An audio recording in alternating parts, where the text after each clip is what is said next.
Are you tired of the same old pro wrestling? Then check out the amazing action on Powerslam.tv, the biggest indie pro wrestling channel in the world. Get over 4,000 hours of the best pro wrestling events from over 110 of the biggest names in the industry from over 15 countries around the globe. Get your free trial today at Powerslam.tv.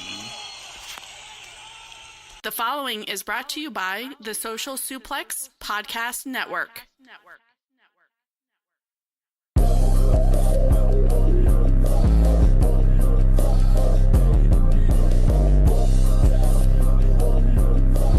Don't you want to sound rich?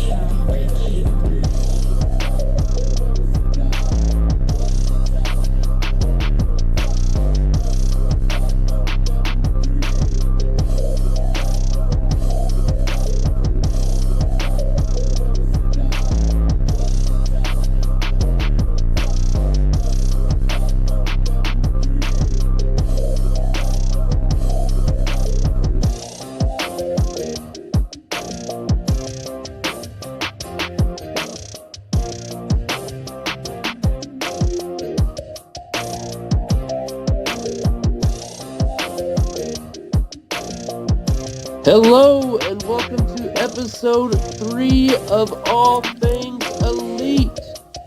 I am your host, the Sly One Jordan Fox, and with me, as always, your Floyd and Savior, Mr. Floyd Johnson Jr. Floyd, what's happening, man?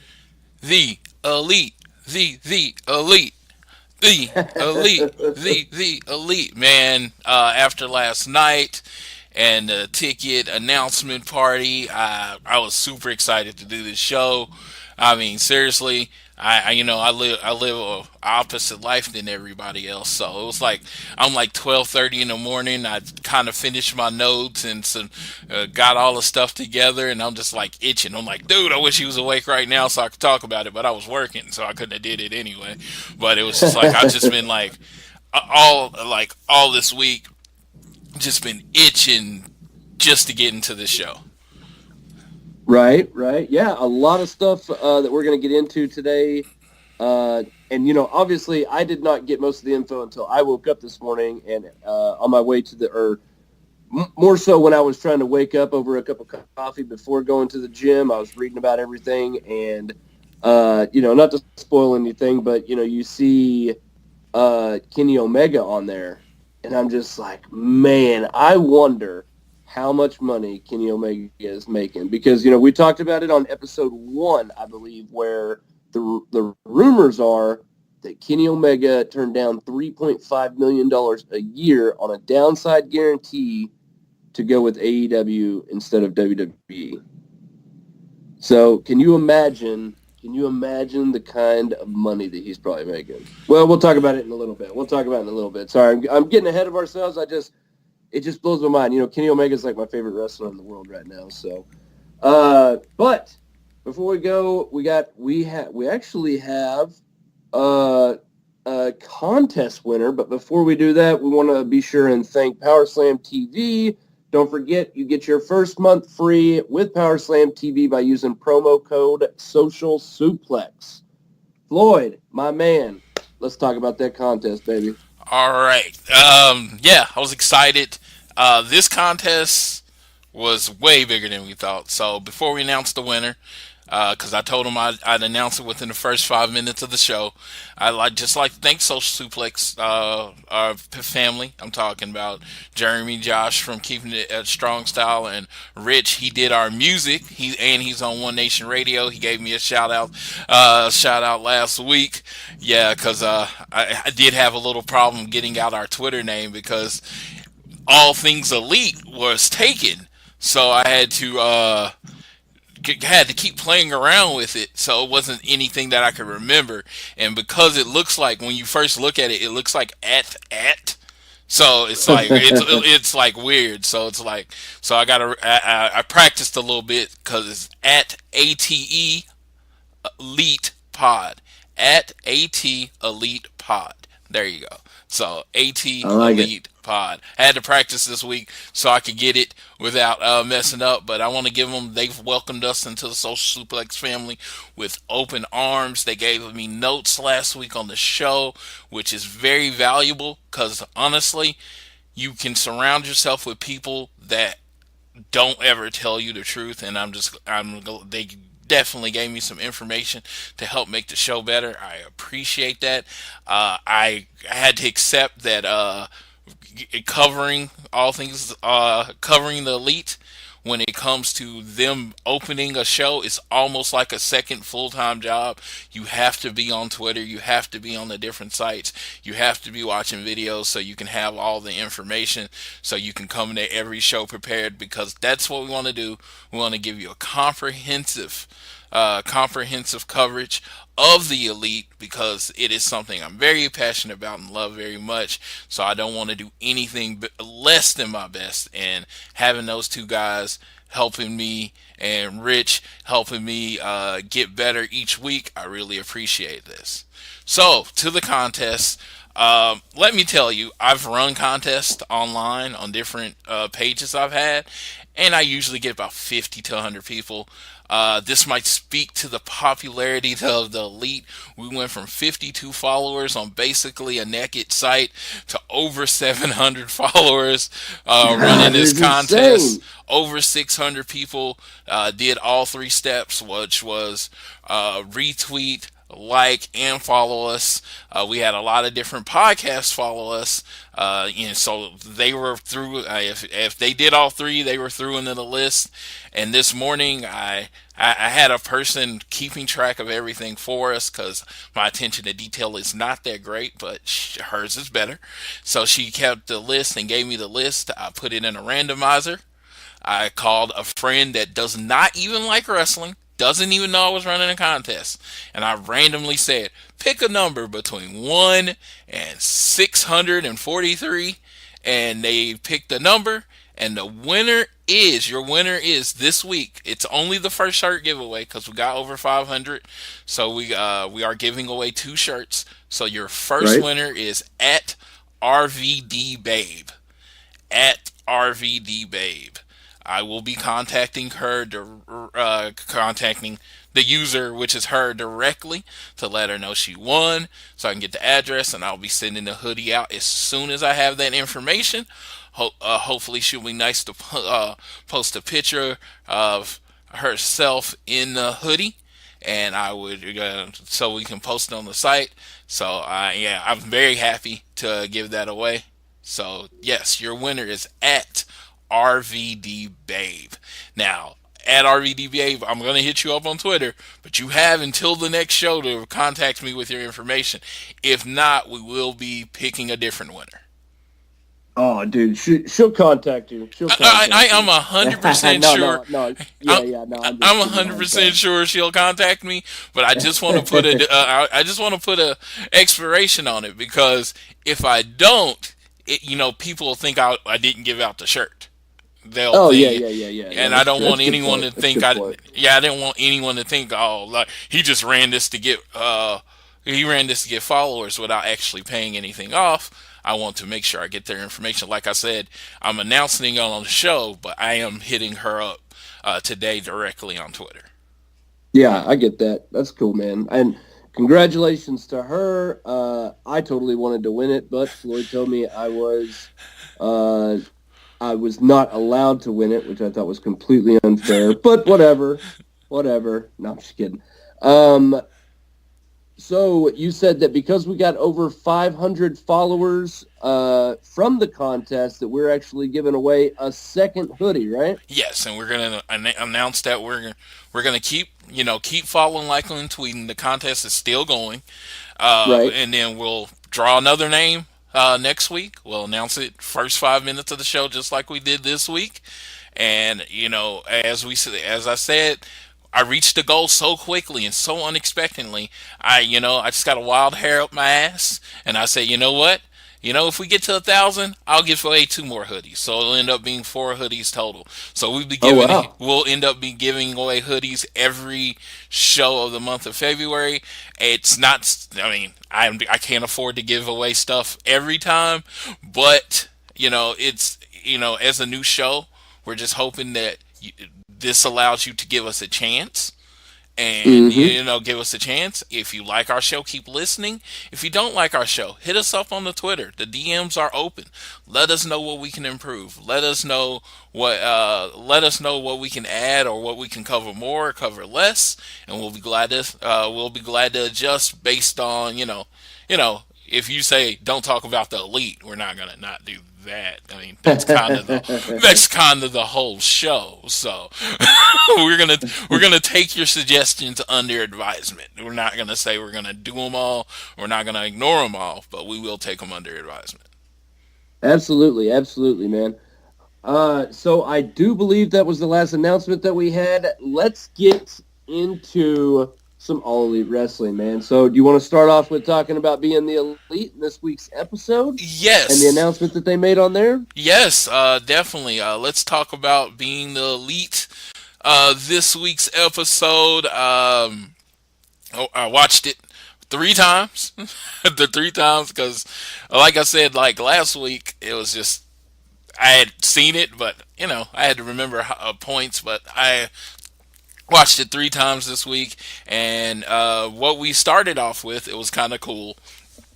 Cody's sitting in a room with EVP or Executive Vice President Cody is sitting in a room with what was announced as the AEW head coach Billy Gunn and the head of talent relations, a fuzzied out Christopher Daniels, because they're trying to hide the fact that he chipped his tooth. He doesn't want anybody to see it, and they are in the room and they bring in Hangman.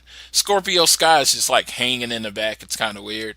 Cody then tells Billy Gunn to tell Hangman in a professional, caring, Gentile fashion that he cannot be in full gear. He doesn't have the body for it. Billy says, I've been working on this. And in true old Billy Gunn fashion, because he is the old angry man of the group, he looks at Hangman dead in his eye, and in perfect delivery says, "You're fat." I laughed. Like the first time I watched it, I had to pause because I was laughing. I don't know why it hit me so hard because I'm a big dude, so I've been fat my whole life. But it was just the delivery, the deadpan delivery on it. Like, you're fat. I just imagine Billy Gunn just saying that to someone, and it was, yeah, and Hangman's face, and then Cody then looks at Daniels and he says, in your professional capacity as the head of talent relations, Daniels then does this thing where he puts on the AEW hoodie, the one we're giving away on the contest. He said, let me get my hoodie on. Has his merch. Billy Gunn's like, I want one of those. And he says, tell Adam that he has to be in better shape. Can't have him going around in his full gear. He doesn't have the body for it. Uh, he starts to tell him that, and Hangman says, "I like you to tell management that Cody is being an executive vice asshole." Uh, so, so Daniels looks at Cody, and says that Hangman is taking it under advisement, and Cody's like, good, good, even though he'd hurt him. And basically, then Cody said if he doesn't show up in the right shape in full gear again, he'll be fired. Paige says, I heard him, and he leaves angry. And then Cody, Chris, and Billy all high five each other for doing such a good job. Yeah, I like it. I like it. yeah. So I'm about to say that segment started off pretty hot, and then the show started off pretty hot. Right, right. Um, when did they talk about? Did they talk about Pentagon and Ray Phoenix at all? Yeah, we definitely get there. Yeah, it's like in the next segment we definitely get there. That's pretty much the end of the show. But we get to Cody, and he's in the hall with Paige. He's like, "Man, I'm getting the hang of this executive vice president thing." And Hangman's like, really? Like, you're not, kind of thing. And he sees Darby Allin, and Darby Allin is on Evolution. Excuse me, I said Evolution. Darby Allin on Evolve. He's a wrestler on Evolve, and Cody does his thing. He offers him, "How would you like to make $1 million?" And Hangman kind of stops him. It's like, you can't do that. And then when so Flip comes up and interrupts, and Cody does this whole no sells him like he doesn't remember who he is. He's like, "Oh, Flip," and they hug, and then Flip's like, "Oh, you better watch out for MJF." Because he knows MJF is, not a very nice person. And Cody's like gets really angry. He's about to take a swing on him, and like everybody that's at that show comes in and does this comical kind of breakup thing.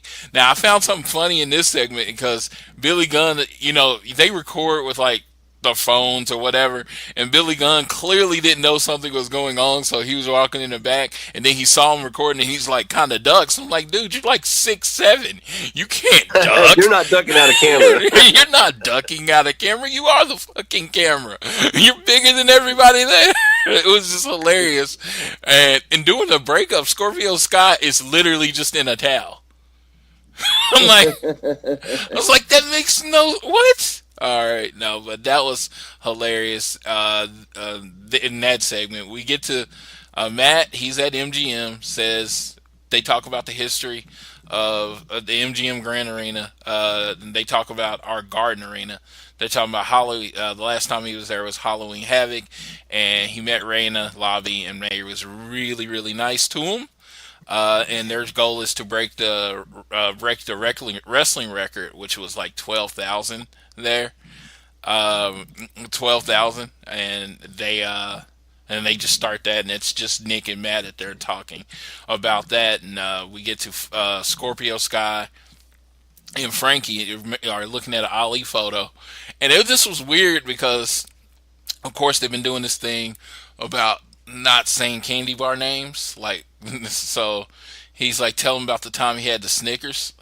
Cass starts telling him a story. Daniels come in. He has a bandana around his face, and this is just crazy because it's almost like if you remember Home Improvement. Do you remember Wilson from Home Improvement? How you never saw the lad Autumn have his face. It's almost kind of like that gimmick. Where they're not, because his chipped tooth, they're not letting you see the bottom half of his face, so they call him a cowboy and make fun of him, and he tells them they're assholes, and when they go away from the room, it's like literally Scorpio Sky is stealing the Muhammad Ali pick. I'm like, what? He just takes it off the wall. So we get a Brock Lesnar sighting because they like do a scan of the pictures, and Brock Lesnar's main evented at that building before, and you see Brock Lesnar in a poster, but they do it where they kind of stop on it for a minute. So and then you see Cody going in there to talk with the Bucks, and they're talking about it, and he's like, yeah, we're gonna have 20,000, and he's like, no, but we've only scaled it for 14,000. He's like, but it's wrestling, so you can gimmick the numbers, so let's call it 20,000. He's like, we'll call it 20,000. And then they kind of look at each other because they know they're not going to be able to fit 20,000. It's like, why did we call this thing Double or Nothing? I thought that was kind of funny because it's like, you have an idea. You're like, oh, we're going to get a 20,000 seat arena. Well, there's not a lot of 20,000 seat arenas that the WWE doesn't have contracts with. So you got to kind of get what you can get. You know what I mean? So they got MGM Grand Arena, Garden Arena, which is a great place. UFC covers there. Like I said, WCW used to run there, so it's not like it's a not a big location. It's just you're not going to fit 20,000 people in there. But they said they scaled it for 14,000. We'll find out they're actually the real numbers much lower than that later in the show. So then we get to the good stuff. Actually, the next thing is it was kind of weird. It's probably going to lead to something, and I just didn't know. They were at Northeast Wrestling, and then they just had a thing where Cody and Paige went out to the ring and fought two dudes, and then Cody addressed the crowd. asked the fans if they mind them being the elite, and they did the elite chant. And they start doing the all elite chant. It was like really, I mean, it was a part of the show, and they're showing how they're just showing up at different venues and stuff. But it was just like nothing really happened in that segment. The next segment is the one we were just talking about. That you asked about was they got you see him with Brian Pillman Jr. in the back. Hopefully within a few years he's working with All Elite Wrestling because we're both big fans of Brian Pillman Jr. Yeah, Uh, absolutely, yeah, absolutely. love the mullet. The Bucks music hits. They are in Atlanta for the heel face wrestling show called Come Hell or High Water.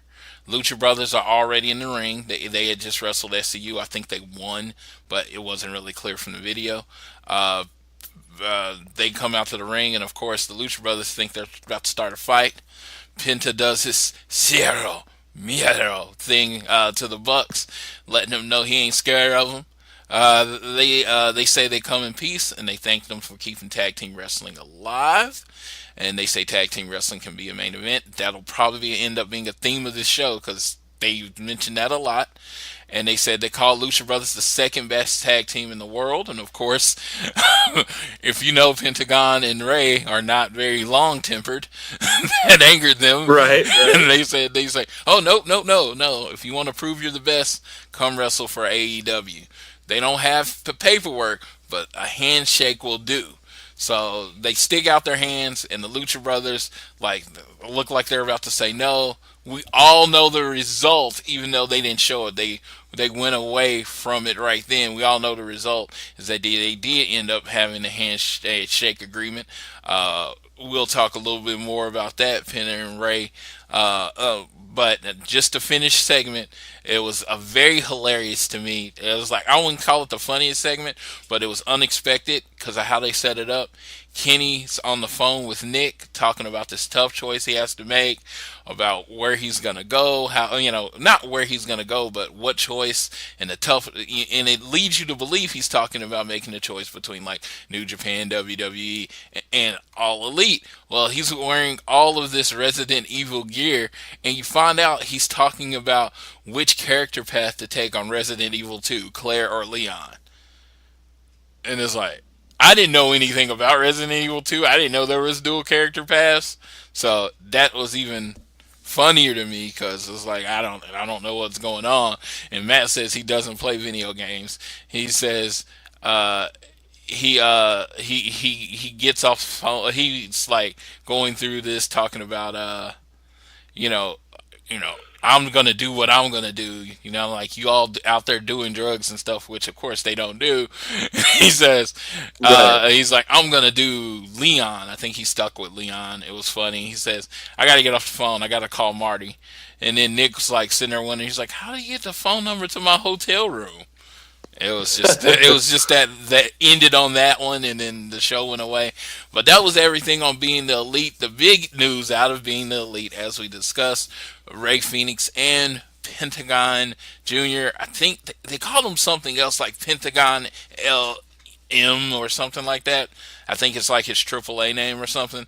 Well, Uh-huh. he was they did sign their agreement because, from what I understand, because they're under Lucha Underground contracts, they can't sign like a contract with AEW. All they can do, it's going to be like a parent per appearance thing, and so right now at this point, if we're thinking, hey, it's Monday when we listen to this, all we know is that Pentagon and Ray Phoenix are going to be wrestling for AEW. We definitely find out more information on this. And just to let everyone know, we are recording this Friday morning about 8:30, so our news is up to date as of then. So if Yep. anything happens before tomorrow morning when the show is released, just know we couldn't cover it because we didn't know it. Pentagon, and so we know Pentagon and Ray Phoenix are going to be at All Elite, which is big news. So Absolutely. did you what'd you think of the show? So as BTE it is something that I've watched in the past, but it's something that I've kind of fallen out of on watching and stuff like that. But when I watch it, I don't really remember why I stopped watching it, because it's always funny. It's always put together nice. And it's really cool to know that. Do you know which Young Buck brother, is it Matt or Nick, that does all the editing for the show? I believe it is Matt that does the editing for the show. Okay, so it's really cool. No, it doesn't really matter which one it is. I was just curious, but it's really cool to watch it and know that these two guys, and if you want to include Cody, those three guys, they've really, just built this cool show, and it has opened up so many doors for them. You know what I mean? And they still they started off, and even though they're making more money than they probably know what to do with right now, they're peaking out on success. Well, they're not peaking out. It seems like they're still climbing. You know what I mean? Like they're still gaining momentum and success, but they still go home to their wives and kids and they sit down and edit this show. And they could easily pay someone to edit it for them, Yeah, and they still just take care of it themselves. Like they're passionate about it, man. And you can really see that in the BTE show, the Being the Elite, and I love it. Yeah, it's very much a homemade feel to it, very much kind of guerrilla. I know when they do the parts where it's Hangman, and it's like Hangman and Cody, and they're not together. Hangman does a lot of the editing. He's good at it. It's very much like it's a mom and pop shop, but very much more than that, that kind of thing. And it's just like I said, it really does make you feel like it's ours, even though it's not. You know what I mean? Right. Yes. Yeah, absolutely. Yeah, absolutely. So they do a good job of that. But yeah, I'm glad you definitely glad you enjoyed it. We've added to homework now because they have another series that they put out now. Yeah, what is that called? It's called it's like Road to Double or Nothing, right? Yeah, it's like road to Double Nothing. It's like a road to show, but it's more behind the scenes. It's not funny. It's like a serious, like it's like a docu. It's like letting you know what's going on. It is. I mean, if it's funny, it's unintentional. So it's right. It's supposed to be more of like a behind the scenes docu series talking about everything that like personal stuff and stuff about going into Double or Nothing, all the work that's going into behind the scenes stuff that some wrestling fans absolutely love, like me and you, and there's some fans out there, which I totally respect, that they don't really get into that kind of stuff. They don't like the behind the scenes stuff. They like watching the show. Like like WWE Raw, for instance. Like they just love the finished product, and more power to you. You know what I mean? I dig that. I don't like the behind the stuffs with WWE. I like the behind the stuffs with like Impact and all the other companies. I don't like it with with WWE. It seems even their behind the scenes stuff seems overly produced. Yeah, totally. I totally agree with that. They have overly produced everything to death, and just yeah. I mean, yeah, it's like you get candid moments to me when you see Impact. And I know someone's gonna get mad at me, but understand. Anytime anyone wants to bring it to me, I will show them my leg. I literally have a WWE tattoo. Like, so I'm never not going to be a WWE fan. Doesn't mean I don't like things about it. I watch the regular product. I don't like the behind the scenes stuff. Some people think it's amazing. It's not my favorite thing. I'll watch it when I'm bored, but most of the time, not going to watch it. I like it to be candid. I like it to be genuine reactions to a point. There was this Impact thing where they were talking to LAX after this match, and Santana's like, that was a dumb idea, and they was like, man, you're the MVPs of this company. You show up and you see Scott Moore talking to him, and it's genuine. Like, I really appreciate everything you do. We wouldn't be where we are without you, and that was the kind of stuff I like to see. Yeah, I totally get it, man. Yeah. And some people, and that's basically what I was saying, was just that there is a certain amount of wrestling fans that really like these serious, candid, behind the scenes docuseries like this Road to Double or Nothing, and I'm absolutely one of them. I absolutely love it. And the best thing about these They're only like 5-minute episodes. Yeah. Right. Yeah, it's Yes. it's it's pretty cool, and it's easy to watch. You know what I mean? It Yeah. makes it very easy to watch whenever, not just the length, but they jam pack a lot of stuff in that little time. You Yeah. know what I And mean? So, and there's not much filler, which always makes it nice. yeah, so on the first episode, they announced Jungle Boy. That was a big thing.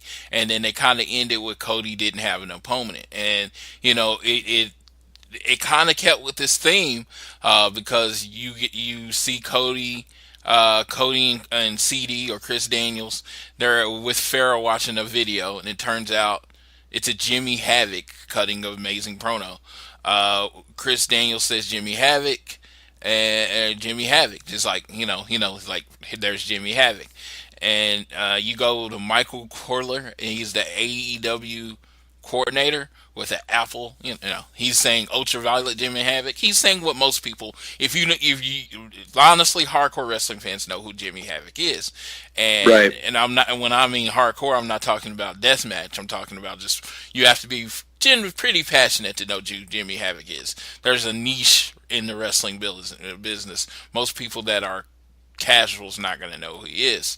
And then in that case, Mike is like, you mean Staples and Paper Cuts Jimmy Havoc, ultra violent Jimmy Havoc? And then of course CD says the violence is one aspect of who he is, and he hides the fact that he's a great talker and technically sound. Now, this is what I'll point out as a fan of Progress, as someone that was a Progress subscriber for a lot of months. Jimmy Havoc was their longest reigning champions, over 600 days as champion. He's basically what Pete Dunne is to the UK title now, and he put on matches where he wasn't doing hardcore. He can wrestle. The man can wrestle. He was one of the trainers for Progress Wrestling at that time. The man can go. He is technically sound. He just found, once you agree to do a hardcore or death match, you can become a hardcore deathmatch guy. You know, Oh, yeah. it's like you get pigeonholed. You know what I mean? And that's Jimmy Havoc. So I'm not saying he's not good at it, but he just kind of got pigeonholed as that. And it's like, but a lot of people forget this dude can work. He can do a regular match if you want him to. So Cody says he loves Jimmy Havoc, and Cody wrestled Jimmy Havoc in the UK. If it wasn't last year, it was maybe the year before. He says, let's make that call. CD says he'll reach out for a schedule. And then they talk to Mike, and they talk about the kind of guys AEW takes. They don't take the norm.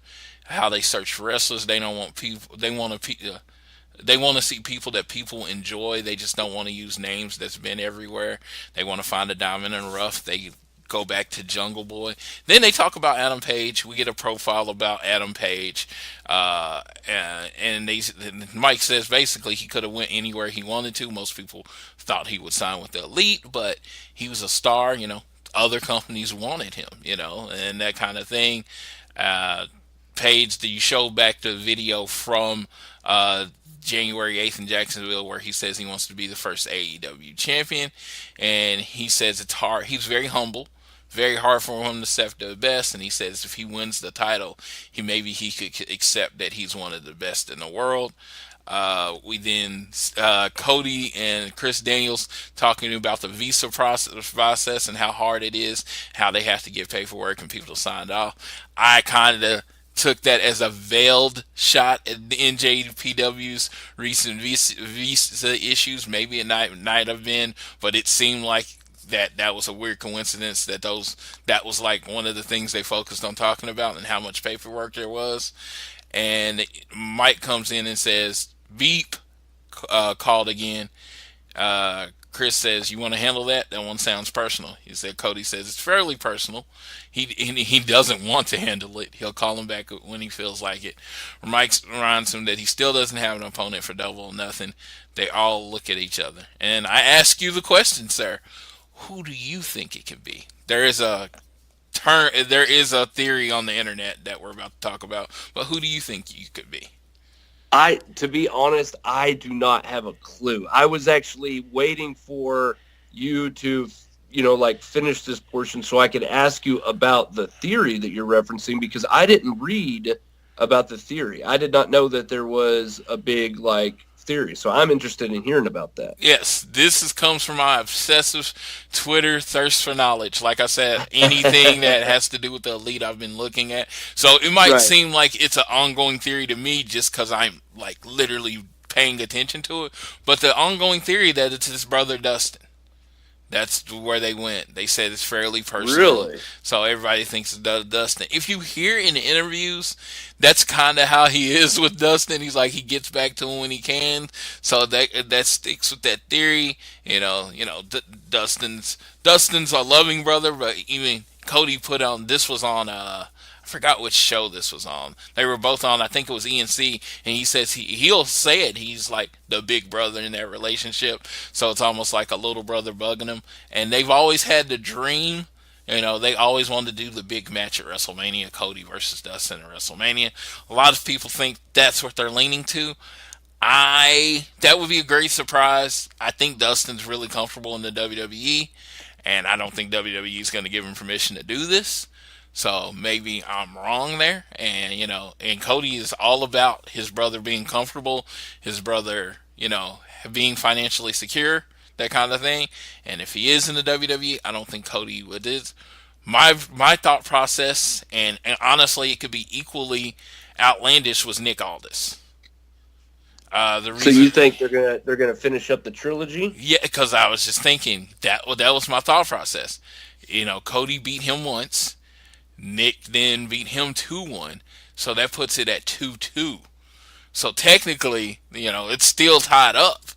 So you got Cody and all this 3 at double or nothing, you know, and you want to go double or nothing, put the title on the line, that kind of thing. Put everything on the line at double or nothing.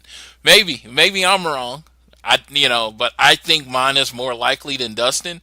But I also think mine is unlikely because Nick Aldis is with the NWA champion, and they seem to have a really tight working relationship with ROH right now. Even the Crockett Cup is going to be ROH presents the NWA Crockett Cup. So I don't know. I don't know how likely either one is, but I think it's more likely, and that is a personal. That's a rivalry he has going on, so that is personal. That's Right. Yeah. yeah. Absolutely. So Yeah. it can I be, mean, does it get much personal than that? I mean, the only other more personal than your brother would be if it was an intergender match between you and Brandy. You know what I mean?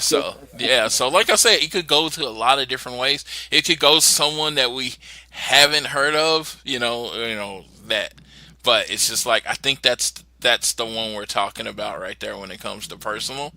So yeah, that's my guess. Like I said, it's all guessing. I am one of those few people. Like I know you'll see a lot of podcast pundits out there, and they want to be right about everything. You know this because we've been doing a show together. But people that might be listening for the first time, I actually like it when I'm wrong, and that is not a covering. It's just I still want to be that 10-year-old boy watching wrestling. And it's all real, and I don't know what's happening next because I'm not signed up for the dirt sheet, because that's when I enjoyed wrestling the most. So when I jump on a line of speculation and it ends up being completely effing wrong, I don't like that I'm wrong, but I do because it actually makes me enjoy the product more. Yeah, absolutely. I totally agree with that. And it's annoying sometimes when you see, people that like they strive to, they get angry if they're wrong, or they say, oh, well, that's not how I would do it. Booking, the booking is garbage and stuff like that. Like, no, man, like you want to be wrong. Like you want to be surprised. Like that's the whole point. Yeah. You know what I mean? Yeah, like the whole Daniel Bryan thing in WrestleMania 30, I didn't know what they were going to do, right? I didn't know how the booking was going to go, and they changed, and then they just went with Daniel Bryan, and, I never saw any of that coming, and it was the best thing ever to me. It's will always be one of my favorite storylines in wrestling. It will always want to be one of my best moments in wrestling, is when Daniel Bryan wins the title. Wins the title at WrestleMania 30, and it was like, and then 31 when Seth Rollins cashed in, didn't know that was going to happen. And yeah, and Cody, and you just used this term, Cody and Aldis last year to All In. I didn't know what way they were going to go. I was like, I thought Cody just was putting the NWA title over. And then Cody actually won the NWA title with me in the building. Cody being my favorite wrestler, as all of you know. It's one of those great moments. And to me, it seems like the best moments in wrestling is when you're not quite sure what's going to happen. Yeah. Yeah, I absolutely agree. So you didn't know that Daniel Bryan was going to go over and win the world title? I had a feeling, by that time, it felt like, this is the only way the show could end. But it was like him versus Randy and Batista. Randy and Batista is what they wanted the main event of WrestleMania 30 to be. So I thought they were just going to placate the audience by putting Daniel Bryan in there, and then one of them to win it, right? The guy that they wanted to win, and the fact that they went with Daniel Bryan all the way, beating 2 members of Evolution, that was crazy. Yeah, absolutely. Yeah, it was absolutely insane, man. Yeah. Let's move on. Let's talk about the ticket announcement party for a minute, man. Yes, and that's the big news of the week, right? Yes, I want you to run down some of the people that have signed, so we can talk about each one of them individually. If you got the time, I got the money, honey. I got all day to talk about some signings for AEW. Dude, man, this thing was, they had the 8th, and there were some streaming problems and all that kind of stuff, and people were like, well, they're not very professional. Oh, they knocked it out of the park this time. The stream was up 15 minutes early, and you got on in Conrad and Excalibur, and I always don't catch the other guy's name. I actually watched the video, and it's like they might have said it, but I don't ever catch his name. But they had Excalibur and Conrad up there, and they're talking, and the feed was coming through beautiful. It didn't stop or anything, and then they had the little thing.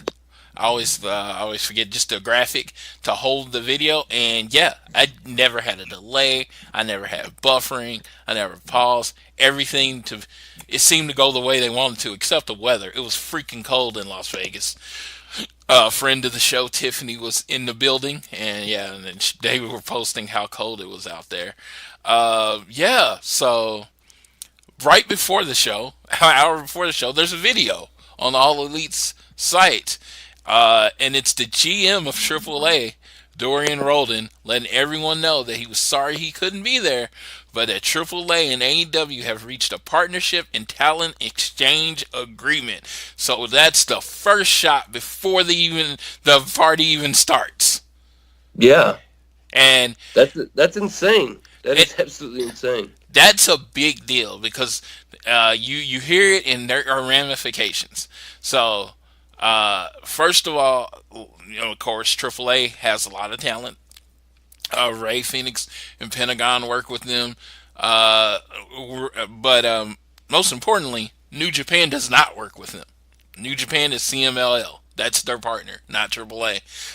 Right. So that might end up meaning that the New Japan partnership is not going to happen for a long time because they work with AAA. I don't know how all of those things will work and work together, but that's kind of crazy they signed with AAA, and they're gonna have talent. Apparently, AEW talent's gonna appear for AAA. AAA talent's gonna appear for AEW. It's gonna be a true working relationship. So right now you got AEW, you got AAA now, and OWE, the Oriental Wrestling. Entertainment. So you got those 3 companies. That was a big signing for them. Yeah. I mean, it seems like it's coming together so quick. Like it's hard to, when you come back to reality, it's hard to believe that they have not, besides All In, which I don't even know if you can consider All In, the first All In, part of an AEW show because AEW didn't exist back then, but they literally have not had a single show yet. You know what I mean? Yeah. They've had all this badass news, and they have already built such a following. They're not even on TV yet. Hadn't even had All In Double or Nothing yet. And look at the fanfare. Yeah, Is that not insane to you? that yeah, it is completely insane, and a lot of people say they're just a T-shirt company right now. But I'm like, most companies do this. The most companies, you know, launch. They have their initial and they try to build excitement and that kind of thing until their first show.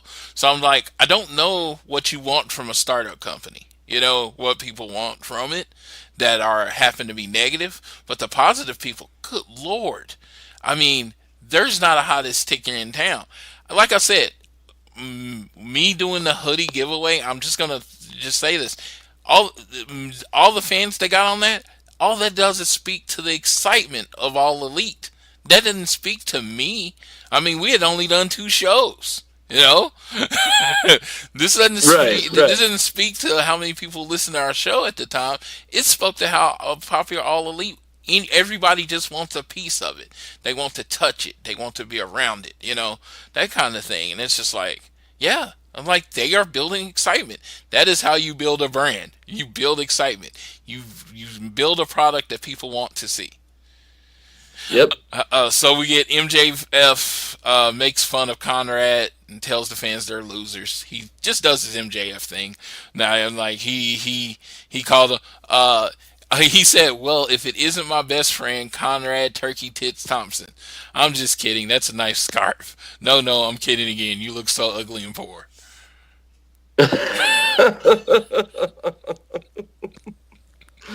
Oh my god, he's freaking hilarious. Yes, dude. I will tell anybody, if you get a chance, experience MJF. Yes. Just get in the same building. Hopefully, it's at one of the indie shows where he's walking around, and just go talk to him. He will insult you. So I'm telling you this right now. Don't get all butt hurt, or just hurt your feelings hurt at all, because when it comes down to it, he stays in gimmick. He stays whatever, and he will insult you to your face. Yeah. Yes. So but it's so fun. It's seriously, it's like, to a point, and it's like, when you go to Disney and a guy is not Mickey Mouse, but he's in a Mickey Mouse suit, and you hug him and you take a picture with him, that kind of thing. But they stay in character, right?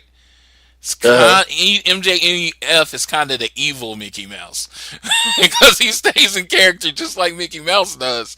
But it's not a very good experience if your feelings get hurt easily. Right. He told me he wouldn't touch my hand because I looked filthy. Yeah. He said, "I'll let you put $5 in my wallet and you can take a picture of me."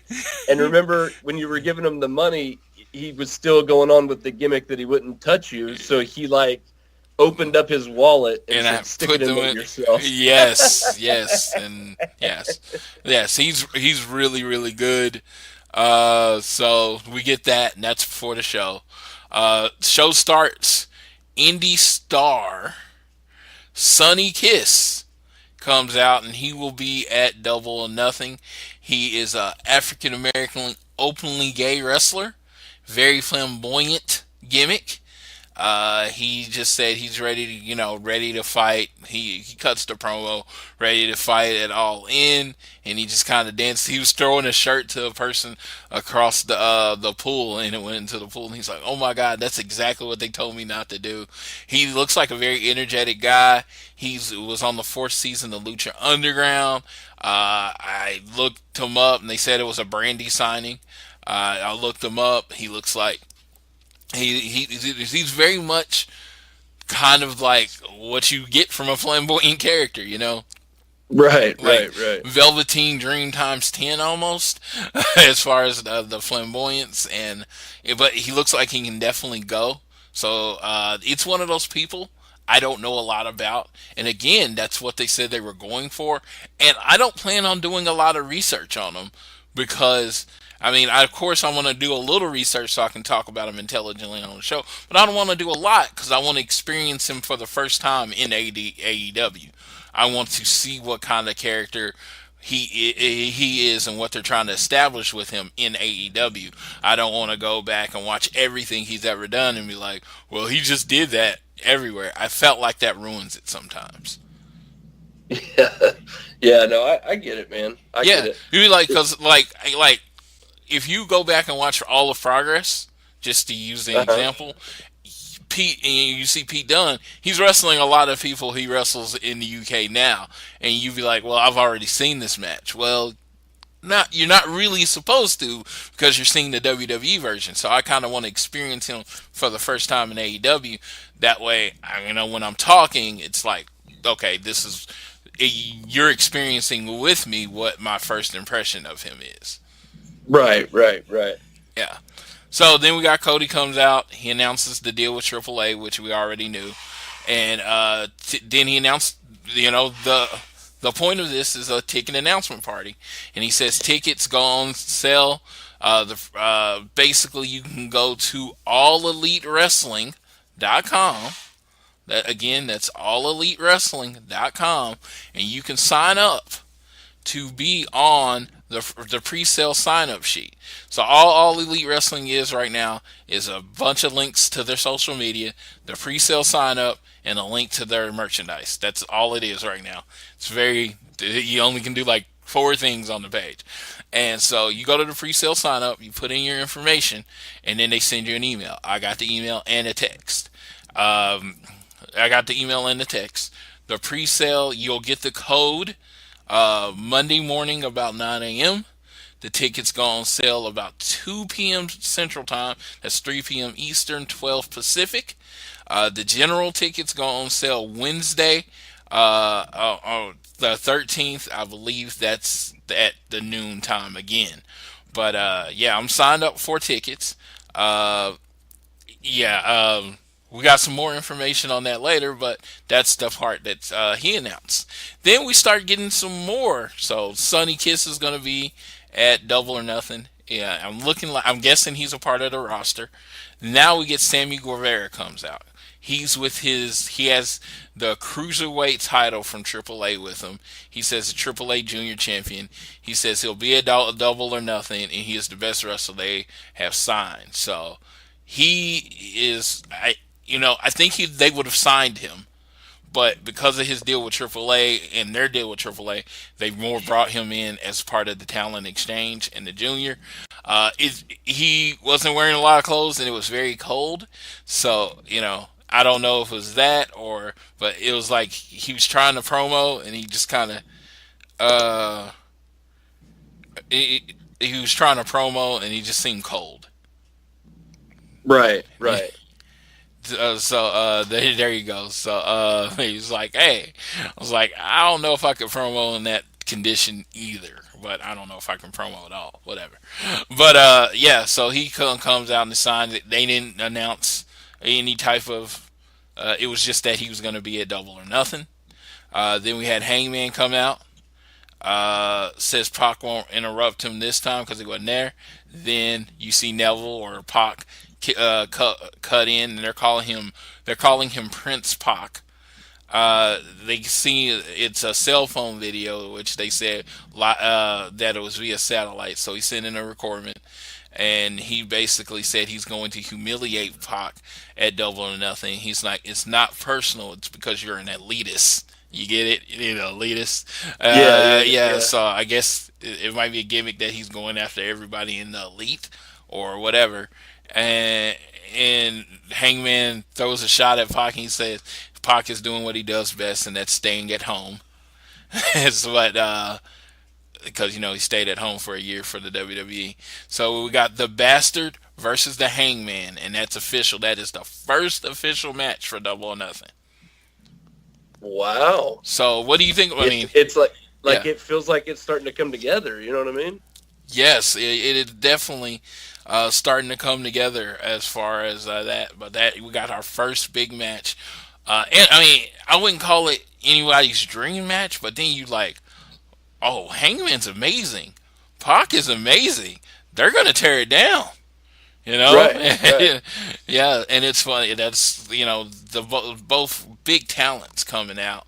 The Young Bucks come out. They said tag wrestling would be featured in this, and it will be treated just like a main event as like the singles are. And then the best friends come out, and they come out in all denim, a la Scott Hall at invading WCW. Right. So that was kind of cool. And they said they were coming out, and they said best friends said they would change the world through the power of friendship. And then they leave, and then the Lucha Brothers come out, and they just flat out attack the Young Bucks. Pentagon pile drives Matt. Ray kicks Nick in the face. Uh, and it looks like we're going to get Lucha Brothers versus Young Bucks official for Double or Nothing, and that's probably going to end up being the main event. You think it'll be the main event of Yeah. Double or Nothing? Yes, we did a show, and it was funny because we did a dream matches for All In 2, and my number one dream match was Young Bucks versus the Lucha Brothers. Okay. Okay. That was my. I like that. No. I have to say, I said my number one was the Golden Lovers versus the Lucha Brothers, but Young Bucks versus the Lucha Brothers was definitely on that list because two of the best tag teams in the world. Lucha Brothers are like one of my favorite tag teams to watch. They are just so good at it, and it's just like I'm very excited for this match. It is literally at this point my number one match that I'm looking forward to. Wow. Okay. Yeah, and it's like when you think about it, it's like you could end with Hangman versus Pac, to saying we're gonna work on the future, and that would be fine as the main event. Now you got Lucha Brothers versus Young Bucks, that would be fine as the main event, and we got like a couple more matches against us, and one of the other ones would be fine as the main event. So it's just like it's crazy that that's how they build a show. We on the next thing was Brandy comes out and she says she has a contract or has contact with Japanese wrestlers, and they said there will be two coming, but they couldn't get them there tonight. One will be up and comer Sakazaki Yuka, Okay. and then legend Aja Kong.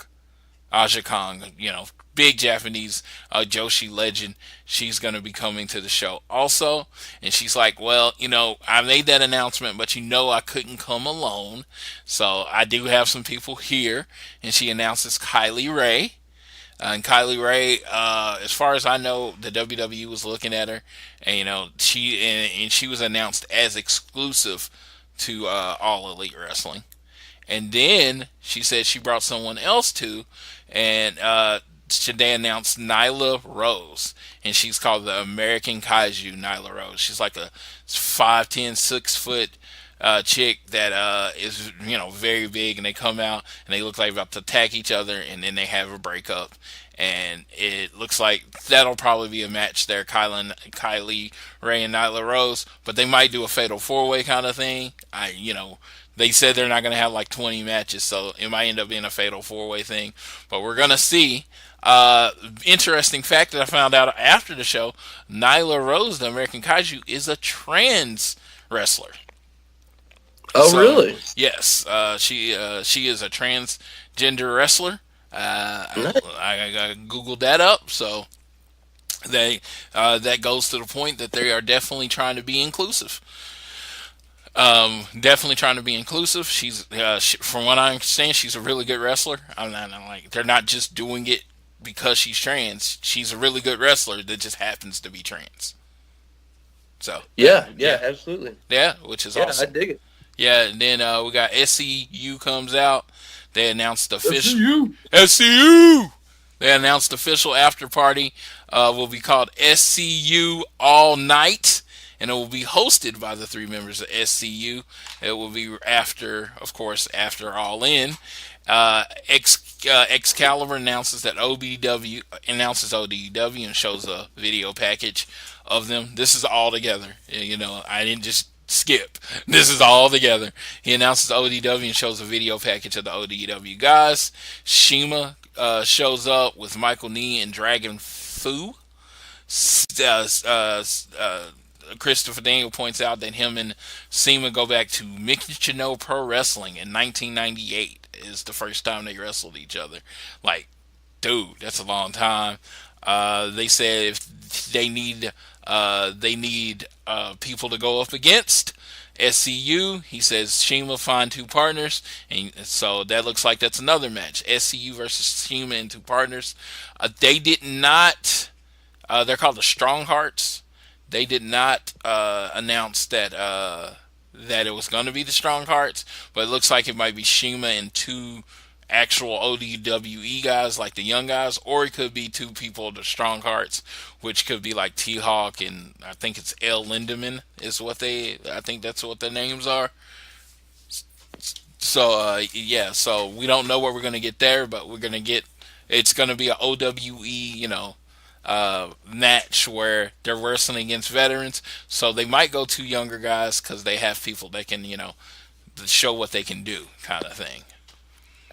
And then the big event, a phone is shown, and the countdown reaches to 0, and Kenny Omega comes out, and he comes out in his suit, and most important, he comes out with a title. Not a title around his waist, but a title at the bottom of the screen. Kenny Omega is the executive vice president. There are 4 executive vice presidents of All Elite Wrestling. He is listed as executive vice president. He says his journey in Japan had to stop. He said instead of telling you that he will change the world, they will show you. And you have this moment, everybody's going crazy because he's there. Then that familiar music hits. Chris Jericho's music hits, and he's dressed as Crazy Jericho. He has on the jacket and the hat with the black hat and the scarf, and he just comes out and straight attack Omega. He didn't even yell. He didn't yell or say anything. He just fights him, and they break him up. Kenny Omega steals Jericho's hat, and we're gonna get Alpha versus Omega too at All In. Wow, I love it. I love it. Yeah, so look at that. You got 3 matches, Alpha versus Omega 2. You could put at the top of any marquee, generally anywhere in the world, and sell a lot of tickets. Lucha Brothers versus Young Bucks. You can put the marquee of pretty much anywhere in the world, and you're going to sell a lot of tickets. And then you got Hangman versus Pac. Now, I can't say they would generally sell a lot of tickets, but for the hardcore wrestling fans, that's a big match. It's like you have 3 really, really like featured matches right there, and then you look at the SCU match, and you haven't even announced Cody's match yet, which is gonna be a big deal, Yeah, absolutely. Yeah, I see. And you talked about earlier about you thinking that that would be the tag match would possibly be the main event, but I kind of thought maybe Cody would main event Double or Nothing because, he didn't main event the first one, even though he arguably had the biggest match of the night. So I thought, maybe he would get that main event nod this time. Do you think there's a chance in that? Depends on who it is. Yeah. It depends on who it is. It really does. I mean, if I've been big on it being Cody versus somebody they haven't announced for the roster yet, like a big name. I'm hoping, like Punk, maybe throw his name out there. I know he might not wrestle, but throw his name out there. I've heard Goldberg's name thrown out there. Just somebody that you wouldn't expect. Just a big splash. I mean, you could just put Cody versus Aldis, and I think that would be a big name. And I think that, but I just think Cody is going for he's going to go for the knockout punch. Like, okay, everything else is great, but who he wrestles is going to knock your socks off. Right. I mean, even if it's his brother, that'll knock your socks off. Like, because no one thinks, like, really, is he going to give up his cushy WWE job for one match with his brother? Yeah, I mean, I could see that. Yeah. I could see that. I don't know if I necessarily agree with you 100% on that. I don't think go for there's it. a whole lot of stuff that Cody is doing that's knocking people's socks off. You know what I mean? I think that's more what the Young Bucks do in the ring. I think stuff like that is really knocking people's socks off right now. You know what I mean? Yeah, absolutely. Absolutely, I know what you mean on that. And he says he's more of a traditional wrestling storytelling guy. They're more of the excitement guy. Actually, he did an interview earlier this week. We'll talk about in a moment, but where he talks more about that. But yeah, so I don't know. I think he is going to go for the splash, though. I don't know what it'll be. I'm waiting, and I'm not building it up just for a disappointment. Like I said, if it's his brother, I'm happy because I love Dustin. Yeah. I love Dustin, and I love Cody, and I think they would put on a hell of a match. But I just don't feel like it's gonna be that. I feel like it's gonna be something else. I dig it. I Yeah. dig it, man. Yeah, Absolutely. and this is from Smart to Death because we like to give credit to who puts this stuff. They said the AEW presser had clear diversity on display. They had a black female branding officer, Brandy Rhodes, a gay black male signing, promos cut in Spanish. That was by the Lucha Brothers. Partnerships with Chinese and Mexican companies. Wrestlers of all builds. Funding by two non-white billionaires. And the one thing is, they signed a transgender wrestler. The first major company, from what I understand, the first major company in wrestling to sign someone that is trans. Yeah, So, I do believe you're right. yeah, so man, you can't get more inclusive than that press conference. Yeah, that's Yeah. true. Yeah, That's so true. shout out to, I mean, you know what? A lot of people talk about wrestling is for everyone. Wrestling is this, wrestling anybody can watch wrestling. Man, they're putting the cons money where their mouth is. Right, right. And that's important. It's important to do that. Yeah, yeah, absolutely. Hey, something else that I wanted to talk about was Conrad Thompson. He talked about Starrcast not long ago, right? Yes, Al, and I definitely want to let you know, Starcast is Conrad's, but it's kind of like he works with Cody kind of thing, but it is completely owned. The name and everything is owned by Conrad, and it is separate from AEW. But because it's going to be such a big part of Double or Nothing Weekend, we will give you as much information as we can about it. So this week, Sean Ross Sapp interviewed Conrad. Conrad made sure to let you know that MJF is officially banned from Starrcast 2. These are just some highlights from the interview. Original Starrcast was the worst weekend of his life. He just wasn't expecting for all the difficulties that were going to come up. He was planning on doing it one or done, but everyone has come up. A lot of people have come up to him and said it's one of the best weekends they ever have. I'm raising my hand. I told him that to his face. That was one of the best weekends I've ever had because it was just out of this world fun. He said every person he couldn't get last year will be here this year. It will be on Fight again. Pre-sale is for people who bought gold and platinum bracelets last year, which is me. I'm included in that. His loyalty is to Cody because Cody believed in him, asked him to do it. When it really didn't have any reason because he had never done anything like this before. They said they went with the hotels that they went with to keep the cost down because Vegas is way more expensive than the suburbs of Chicago. I can tell you from pricing everything, it is way more expensive than the suburbs of Chicago. He is better prepared for the travel problems that happened last year. The big difference between, let's say, this and like WrestleCon is the stage shows. They do a lot of the stage shows. Mm-hmm. And he said Tony Khan is his friend. He does not have a contract or work for AEW at this time. He was actually doing the interview on the phone with Sean Ross from his the mortgage job, his shoot job.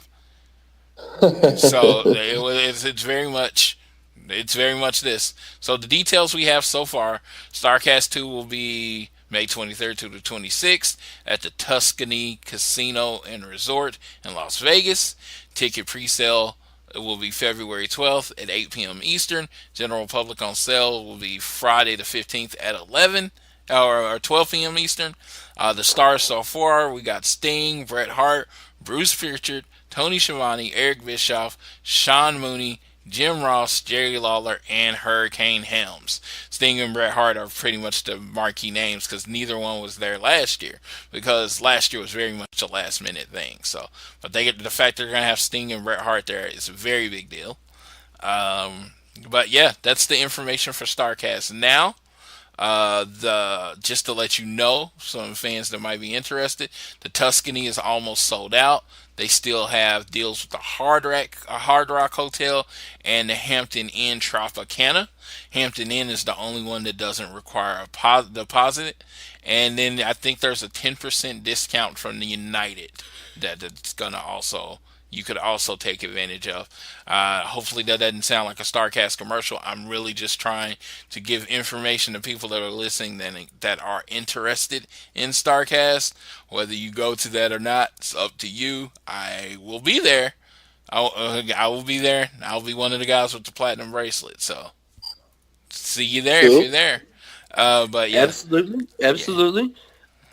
Next thing that I wanted to talk about was Randy Orton talking some shit on AEW? no, he wasn't really talking shit, but apparently he's been backstage and he was very open that he's listening. He will listen to AEW's offer. A lot of people don't believe he's seriously considering leaving. They just say this is kind of a power play. He has a really cushy job where he's getting money, tons of money, and he's getting tons of money, and he works a shortened schedule. But he's just kind of talking shit because Randy Orton can talk shit and nobody's gonna say anything. Right, right. Did he go into specifics about how much money he's actually making? No, he did not go into specifics. He is probably he's probably one of the highest paid people on the roster. He makes Right. Do six you think figures. that that's more? Do you think that that's a little bit more of not so much what he's doing now, but what he's done for them for the last 15 years? Just Done kind for of him. saying thank you. Yeah, and it's just like Randy Orton. A lot of I've heard it on a different show that I listened to that they wouldn't want him, and I was like, I would want him because it would be different matchups. And a lot of Uh huh. people have said Randy Orton doesn't care, but I'm like, maybe he's just bored. You get Yeah. him out of the comfort of the WWE, maybe you can get more out of him. And I even saw one person like, why would anybody want Randy Orton? So I went to Randy Orton's page. I did a snip, and I snipped his name and all of his followers. I was like 5.8 million, 5.84 million followers is why you want Randy Orton. Yeah. Yeah. So you take Cody, Jericho, the Bucks, Hangman, and Kenny Omega, and you combine all their Twitter followers, they don't equal to what Randy Orton has. Yeah. That's true. RKO out of nowhere is a meme. It is a gif. It is everywhere. People don't even know what wrestling, where that comes from, but they know RKO out of everywhere. Yes, you don't understand. When you're a startup company, anything that gets your name out there, you want. Cody loves Randy. Cody would throw all the money AEW has left at Randy, I think. I mean, and that's just like me speaking from his admiration of Randy, not of something Cody has ever said. But yeah, he said I wouldn't. Basically, he wouldn't exist without Randy, kind of thing. And so, and like I say, I don't know if you would sign him. I don't know if it's a smart business decision to sign him. It would be, but I'm just saying, 5.84 million followers. People know who Yeah. Randy Orton is that don't watch wrestling. Yeah. You know, you mean RKO out of nowhere? Yes. That's exactly who I'm talking about. I feel the same Yeah. way about Dean Ambrose when people were saying, "What if Dean Ambrose son?" It's like I don't think of Dean Ambrose as a wrestler. I'm like, don't think of him as a wrestler. Think of him as a personality. Think of him as a name. Think of him as someone women are attracted to that will, excuse me, make them turn it on your show. See, because what you're trying to do is, okay, I'm turning on to see Dean Ambrose, Johnny Moxley. I'm turning on to see Randy Orton. Then you see Pentagon, someone that you've never heard of. Then you see Phoenix. Then you see maybe the Young Bucks, someone I've never heard of. And they're like, oh, this is really good wrestling. That's what you're trying to do. Yeah. I love it. I Yeah. love it. So Yeah. Speaking of good wrestling, I want to bring up the Usos real quick because there's actually some rumors going around that WWE is afraid the Usos are not going to re-sign with them. Do you think Yes. that's a rumor, or do you think the WWE is legitimately afraid of that? I think WWE is afraid right now because right now, I mean, before they were their money was more money than everybody else's money. So it was like, if you want to make real money, you stay with the WWE. Well, now people have an alternative. And of course, WWE is afraid of an alternative. And it's like with the Usos, it's like, not that they won't resign, but maybe they don't resign and listen to what AEW has to say. And AEW is also very much of the forefront that tag team wrestling is going to be featured, which a lot of times gets pushed to the backside in the WWE.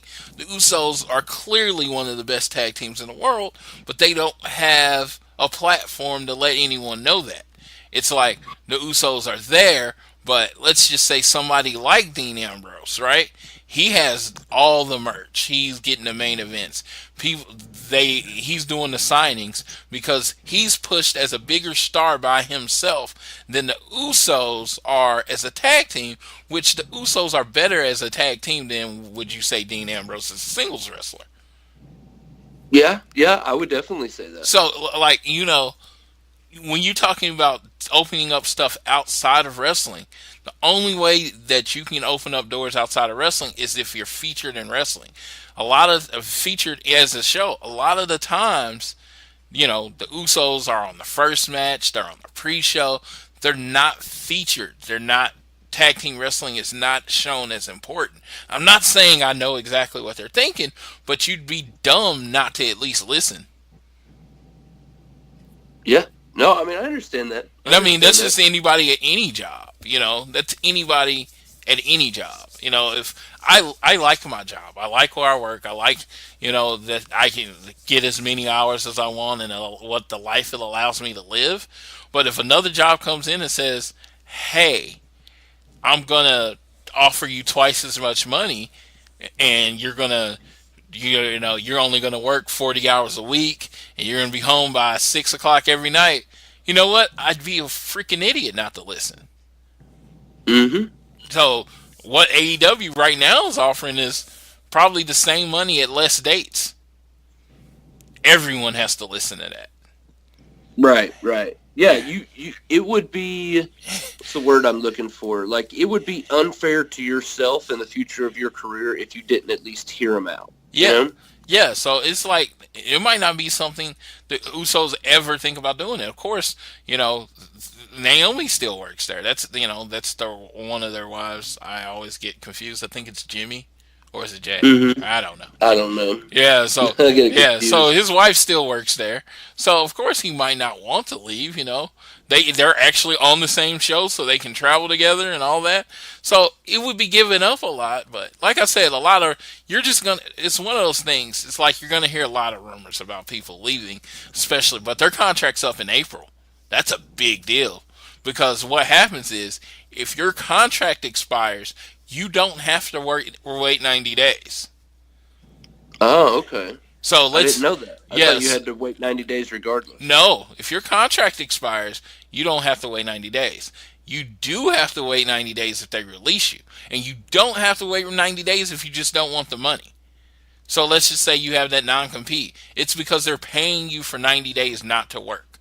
If you don't care about the money, from what I understand, you can just go work. But why not stay at home for 90 days and take the money? Mm-hmm. But Yep. that being said, there's a lot of this. It's like you're going to hear a lot of much ado about nothing this year. That's what you're going to hear. You're going to hear a lot of people interested in going to AEW, and you're going to probably hear a lot of people that are interested in going to AEW that AEW doesn't even want because they're going to use that as leverage to get more money. It's just simple. It's just like, hey, yeah, man, me and Cody were texting yesterday. Oh, Mm-hmm. WWE comes in and says, "Oh yeah, we'll pay you $500 more grand." Oh, okay, cool. They never talked to Cody, or they might have texted Cody, but they were talking about video games. It doesn't. The wrestling, as you know, as a future wrestler, is about working people. You know, Uh-huh. you work the audience, and sometimes you got to work the backstage. You know, to get a little bit more money. And now, hey, AEW is that lever that you can pull, and you can say, Yeah. "Hey, are you sure this is all you want to offer me?" That's true, man. When you got that second avenue, you have a little bit of room to play when you're trying to establish how much money you're worth and how much money you're going to get paid. Yeah, definitely. Well, we have reached our 90-minute window for our time slot on Social Suplex. Would you like to remind everyone about the contest one more time before we take off, Floyd? Yeah, absolutely. So again, next week we'll be announcing the second hoodie giveaway. But on our Twitter, which is at AT Elite Pod. Yes, that's me. Got it again. At AT Elite Pod. You go and I made the contest. It's pinned to the top. So you have to go to that original post. You gotta like it, and you gotta follow us. You have to be following us to be eligible. You gotta like it and then retweet it so we can get the information out there. Also, ask if you want to. This is the optional part. You can add 3 of your friends in there so they know about it and they can join in the contest. Like I said, right now we're at 719 followers. So if we get to 1,000, there'll be 2 more hoodies. But if not, next week will be the last hoodie. But yeah, we're only going to announce it on the show. And we're going to announce it on the show, and then we're going to hit up the person on Twitter. The reason being, we want you to listen to the show. So, like I said, the announcement will happen in the first 5 minutes. Hopefully, you'll stick around and listen to what else we got to say. Because with all that news that happened this week, I don't feel like next week's going to be a big news week. So, you might get a lot of us fantasy booking and talking about things that has to do with what's around the league. Yeah, I understand that. Yeah. Well, Floyd, as always, it was an absolute blast doing the show with you. I love getting to break down all the news and everything that came out this week for All Elite Wrestling. Like I said, I learned something new from you every single episode that we do together. For everyone out there, thank y'all so much for tuning into the show, for tuning into the Social Suplex Podcast Network, for following us on Twitter. The overnight growth for this show has been absolutely incredible. I hope we continue on this upward trajectory that we're currently going on. It's just an absolute blast right now. I did want to do one more shout out. I want to shout out at Everything Elite. That's a different Elite podcast on the Voices of Wrestling Network. They do great work over there. Their show is different from ours. We both talk about the Elite, but we do it in a different way. So, of course, it's like if you're an Elite fan, your goal is to change the world or change the universe.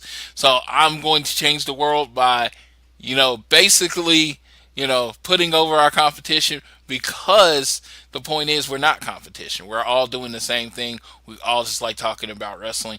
We all just like focusing on the Elite. We all want to focus on the alternative.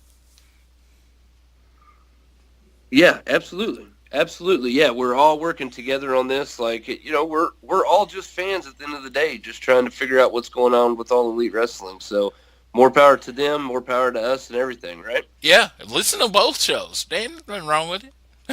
Yeah, absolutely. Listen to ours first, but listen to both shows. Oh, man. All right, guys. Well, thank y'all so much for Floyd and myself. Everyone out there, stay strong and too sweet.